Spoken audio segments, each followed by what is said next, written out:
Hello, नमस्ते। I hope आप लोग खुश होंगे। खूब सारी प्लानिंग चल रही होगी, शॉपिंग चल रही होगी दिवाली की। साल भर के त्योहार के रूप में दिवाली मनाई जाती है। हर उम्र के लोगों को इसके लिए एक्साइटमेंट होता है, क्या पहनना है, कौन से पटाखे जलाने हैं, किन के यहाँ जाना है, घर के लिए क्या नए सामान लाने, हर एक चीज़ प्री प्लान रहती है। महीनों महीनों से दिवाली का वेट हो रहा होता है। आई होप सब लोग इसी तरह से फेस्टिवल मना पाए, पर भारत में ऐसा पॉसिबल है नहीं। शायद किसी भी कंट्री में हर तरह के लोग होते हैं और फेस्टिवल्स, खुशियाँ ये जो होती है ना, आपके अपने स्टेटस पे डिपेंड करती है कि आप इसे मना पाने के काबिल हैं या नहीं।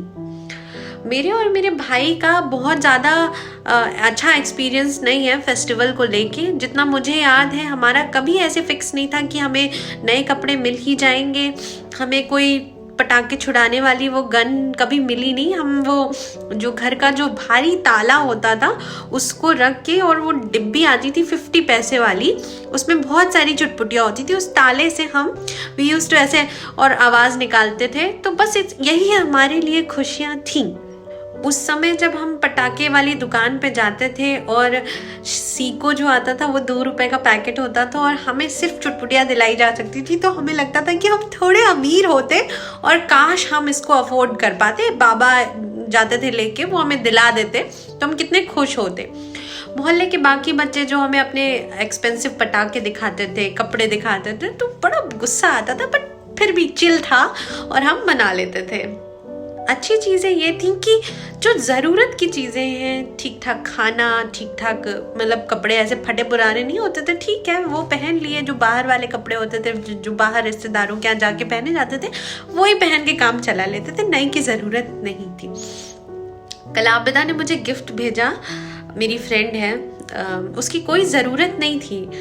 शी इज़ लाइक मैंने तुम्हें कुछ भेजा है, तो वो दिवाली गिफ्ट था। तो उसके बाद मन में एक विचार आया।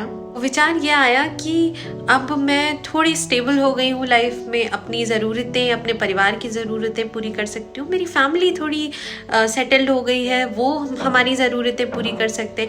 मेरे आसपास बहुत सारे ऐसे लोग हैं, मेरे दोस्त, जो मेरा ख्याल रखते हैं, मेरी ज़रूरतों पे उनकी नज़रें पहले चले जाती हैं और वो झट से ऐसे पूरी कर देते हैं।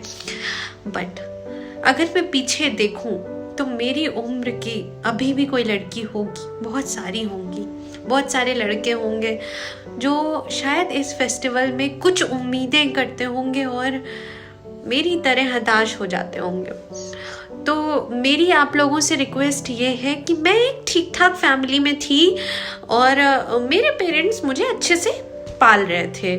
जो हर दिवाली नए कपड़े नहीं आ सकते थे, बट फटे पुराने भी मैं नहीं पहन रही थी। I was good. इस दिवाली अपने आसपास नज़र दौड़ाइए, किसी सेल्फ सस्टेन्ड इंसान को मतलब सिर्फ सो कॉल्ड दिवाली गिफ्ट मत भेजिए आबिदा की तरह, जैसे उसने मुझे भेजा है। ये मैं अपने फ्रेंड्स को भी बोल रही हूँ, ज़रूरतमंदों को भेजिए। जितना हिस्सा आप कंट्रीब्यूट कर सकते हैं प्लीज़ करिए। किसी के चेहरे पे स्माइल लेके आइए। सबसे पहली चीज़, आप अपनी वार्डरोब जाके खोलिए। जो आपने महीनों सालों से कपड़े नहीं पहने हैं, बहुत अच्छे कपड़े हैं और आप उनको रिटायर कर चुके हैं जस्ट बिकॉज कि वो फैशन की रेस का हिस्सा नहीं रहे हैं, तो प्लीज़ उनसे इतना अफेक्शन मत दिखाइए कि नहीं आप उन्हें ऐसे ही सजे हुए रखे रहने देंगे। जस्ट गेट देम, और किसी ज़रूरतमंद को, आपके घर में कोई हाउस हेल्प आते होंगे उन्हें, या ठंड का मौसम आ रहा है, बहुत सारे लोगों के पास शरीर ढकने के लिए कपड़े नहीं होते। प्लीज़ कृपया करके जो चीज़ें आपके लिए गैर ज़रूरी हैं, शायद वो किसी और की ज़रूरतों का हिस्सा हो सकती हैं, तो प्लीज़ जाके डोनेट करिए जितना आपसे पॉसिबल हो। फर्स्ट ऑफ ऑल आप ज़रा अपने आसपास, अपने रूम में, अपनी वार्डरोब में नज़र ज़रूर दौड़ाइए। ज़रूरी नहीं है कि आप हज़ारों रुपए खर्च करके ही लोगों की मदद कर सकते हैं। आप किसी और एंगल से देखिए, रिसाइकल करिए चीज़ों को। मैंने खुद मेरे कुछ लोगों के, मेरी कजिन्स के पुराने कपड़े पहने हैं और कोई प्रॉब्लम नहीं होती, बहुत अच्छे से शो ऑफ कर लेती थी मैं। अगर आपके पास ऐसा कुछ है प्लीज़ डोनेट। ये दिवाली उनके लिए भी स्पेशल बनाइए। वीडियो को प्लीज़ शेयर करिए ताकि मेरा ये मैसेज सब तक पहुंचे बिफोर दिवाली। ठीक ठीक है, ये आपकी जिम्मेदारी है। Thank you.